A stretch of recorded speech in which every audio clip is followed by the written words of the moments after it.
ស្រីមួយម្ដងព្រួងផ្ទះបងគ្មានអណ្ដូងទឹកទេប្រលឹងកុំភ័យកុំខឹងបងមិនរៀងទេណាដល់ខែប្រាំងអណ្ដូងខ្វាំងទឹកបងជួយស្ដារប្រែកថែមក៏បានជីវ៉ាមេត្តាបងបានទេ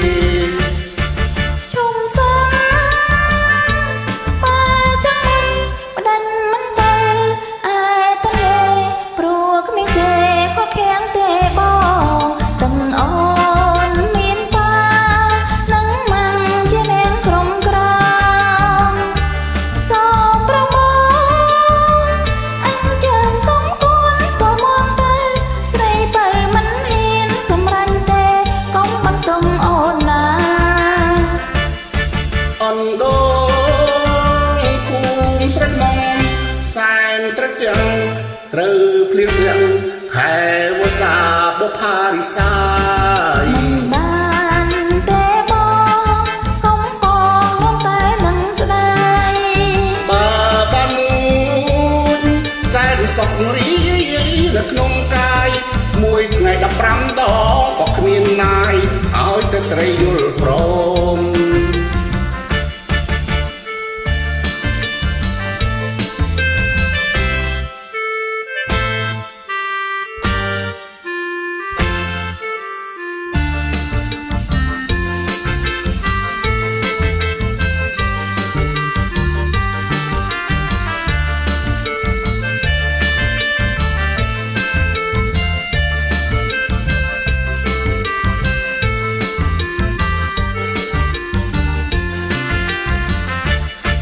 មុំអើយ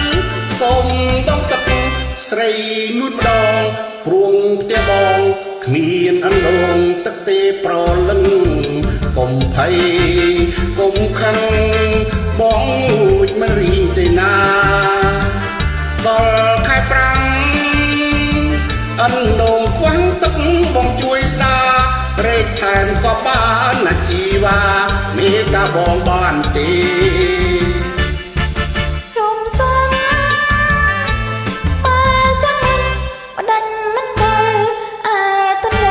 ធំដល់នៅខ្លាចលងអត់ចេះហែលទឹកផងទឹកអូនមានបានឹងមិនជានាងក្រុមក្រសូមប្រមូលអញ្ជើញសូមគួនក៏មុនទៅស្រីទៅមិនហ៊ានសម្រាញ់ទេកុំបន្ទំអូនណាអណ្ដូ